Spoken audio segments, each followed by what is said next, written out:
Hey there, what up, YouTube? I've been gone for a little while. I've taken a little hiatus, but I figure I need to really focus on uh, YouTube videos and stuff like that again. So had a little bit of break. I'm here in Vegas right now, as you can see. Well, you can't really see, but just here in Vegas, just kind of chilling out.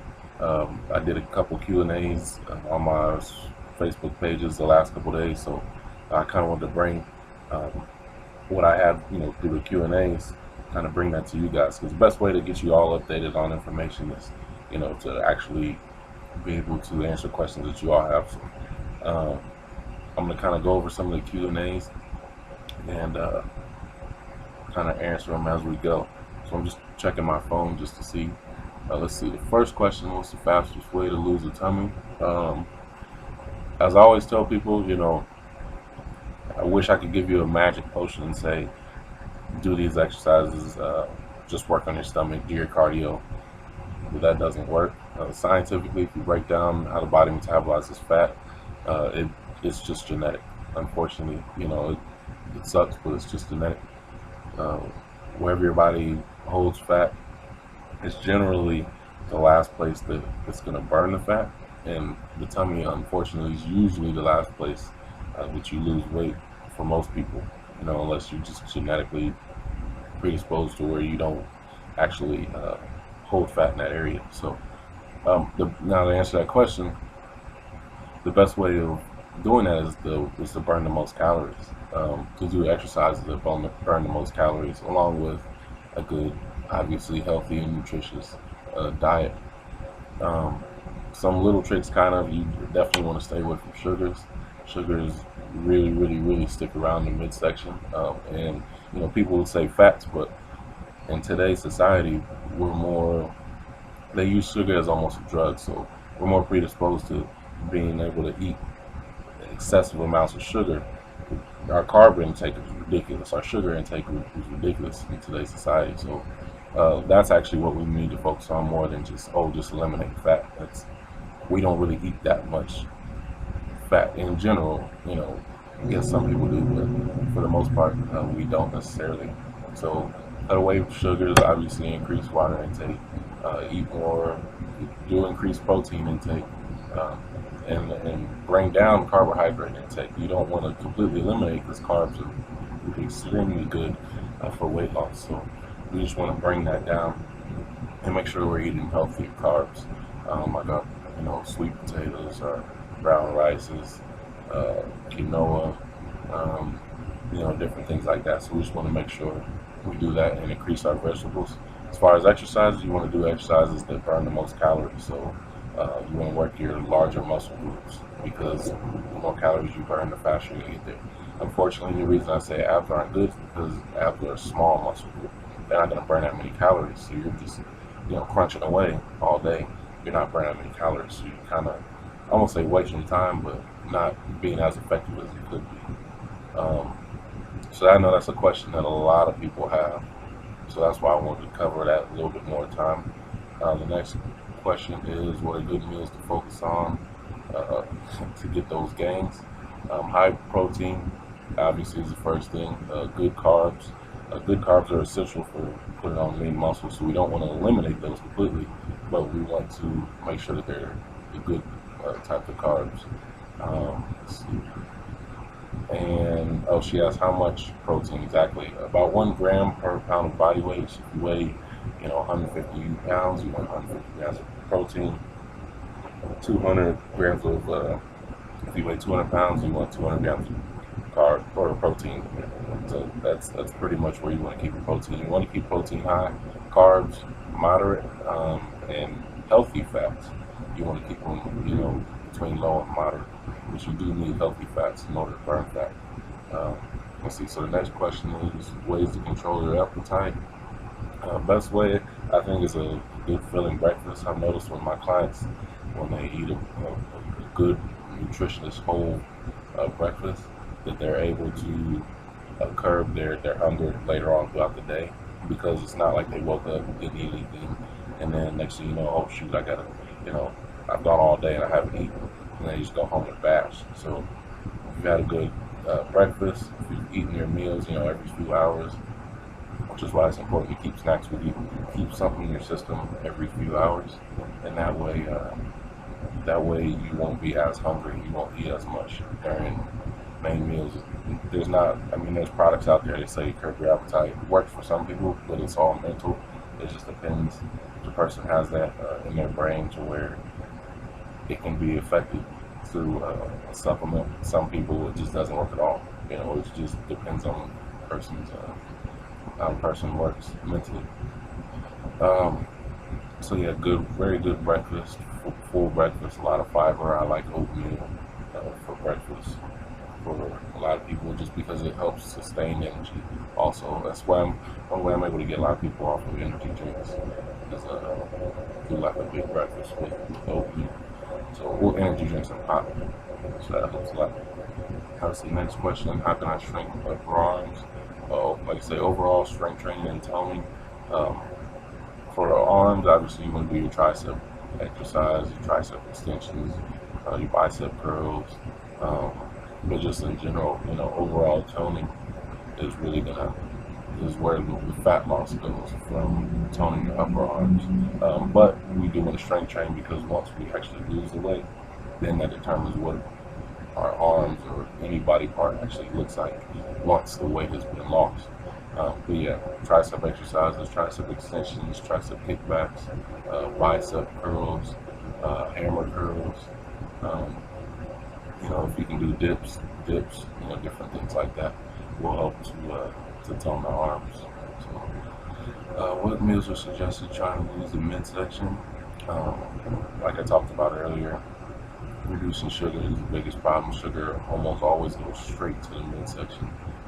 Limiting sugary drinks, sweets, energy drinks, protein, or limiting sodas, limiting sugar, especially like in coffee, and increasing protein in vegetables will also help as far as with the toning the midsection.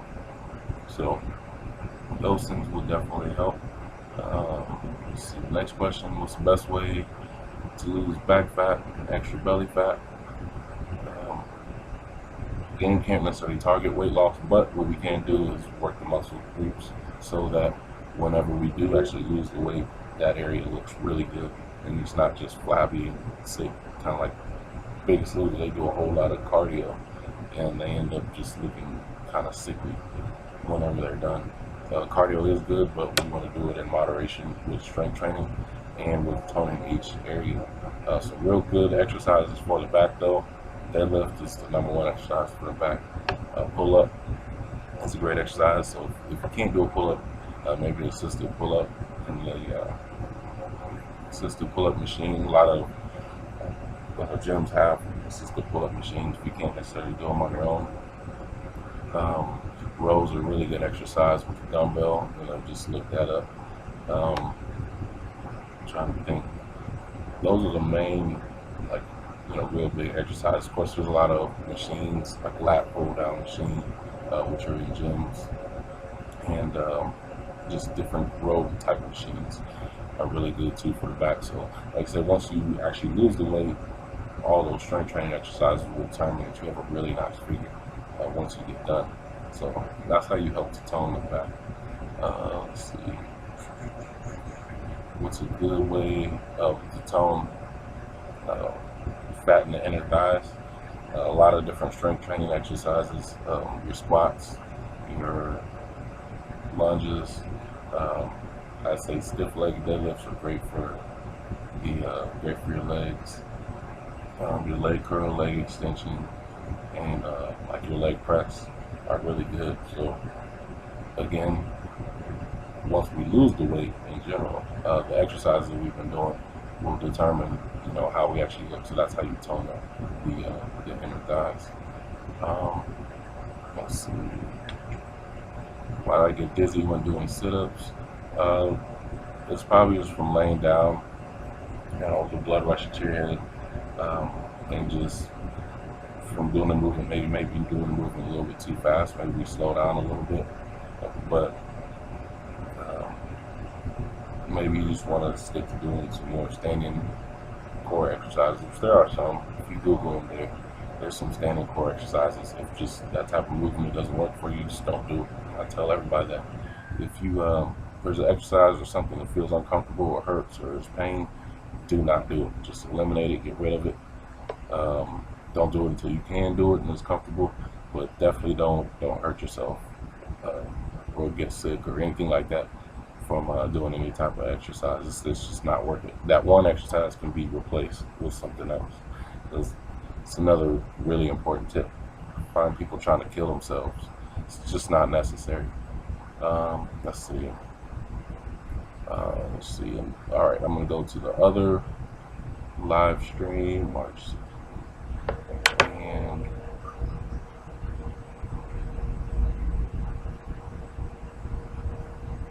let's see. There was a few more questions on there that I wanted to answer.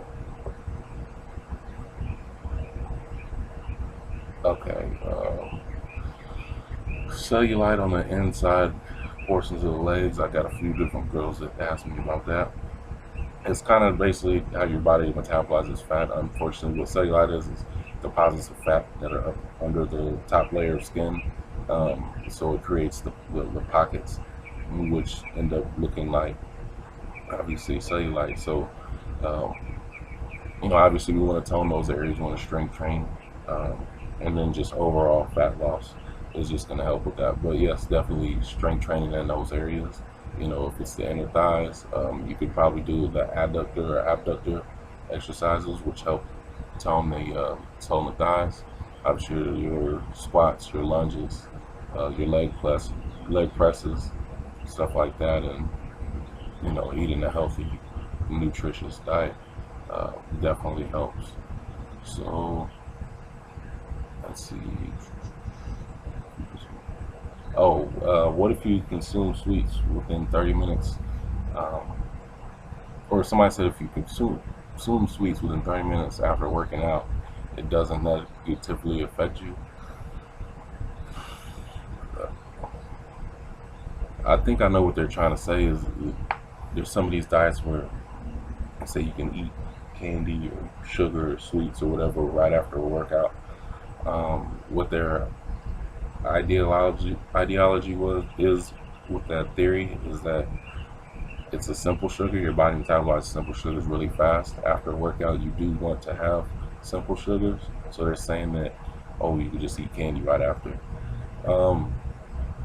The problem is your body only needs about 30. Because what happens when you work out, your body utilizes sugar stores or carbs for energy. So after a workout, those carb stores have been depleted. And what you want to do is get a simple sugar in your system to bring your carb stores and sugar stores back to normal, which is why it's important to eat after a workout. Because once your body and sugar and carb stores are back to normal, then your body can start burning fat more efficiently. So what they're saying is, it's a simple sugar, I can eat it. No, not necessarily. I mean, it sounds good. You could probably eat a small amount of sugar and it wouldn't be as bad as other times of the day, but there's still a lot better sugar stores and simple sugar sources that you can consume that wouldn't have any negatively effect on your body. So I see what they're saying. And okay, if there was any time, and I do tell some people, if there's any time that you feel like you really, really, really have sugar craving, you really need some sweet or something, then right after workout would be a better time to eat it. Just for some reason, get that craving out of the way and keep it moving. So that's the majority of the questions. Everybody seemed like, I had a ton of people in there and I had over 50 questions, but a lot of them seem to kind of be narrowed down into those categories. The biggest tip, like I say, eat a healthy, nutritious diet. We want to work larger muscle groups, so legs, glutes, chest, back, shoulders, stuff like that. And just over time, you'll end up, burning more calories and burning fat more efficiently. And just eat properly. Stay away from those sugary, high sugar foods. And not only foods, but what you drink, because a lot of people consume way more calories and way more sugar from our drinks than we even think about. A lot of people don't even track those calories, and that's why they aren't losing the weight that they want to. So just those are kind of the main tips. Work larger muscle groups, eat healthier, stay away from sweets, track not only what you're eating but what you're drinking too as well, and that way you know accurately the carbs, fats, and proteins. There's plenty of apps out there, Calorie Counter, uh, Fitness, MyFitnessPal, that can track and can help and even give workout suggestions. So if you have any questions, I've got a weight loss challenge coming up. It's only 6 weeks. It is through Facebook, but it's only 6 weeks. Facebook meal, grocery guide, accountability group. We're getting ready to start up here in a couple weeks. Enrollment has started. I am going to be kind of limited on the amount of people I can have in there because I really want every single person to get amazing results. I'm not going for having 1,000 people in there and only a few people get results. I want every single person to get amazing results. So thank you. Sorry it's a little bit long and drawn out, but I just want to make sure I covered everything. Especially this is my first YouTube video in a while. So keep it up, keep fighting, keep pushing, keep working hard. You can achieve your dreams inside the gym and outside the gym as long as you work hard and stay motivated. So keep working and let's work. Good job. See you later.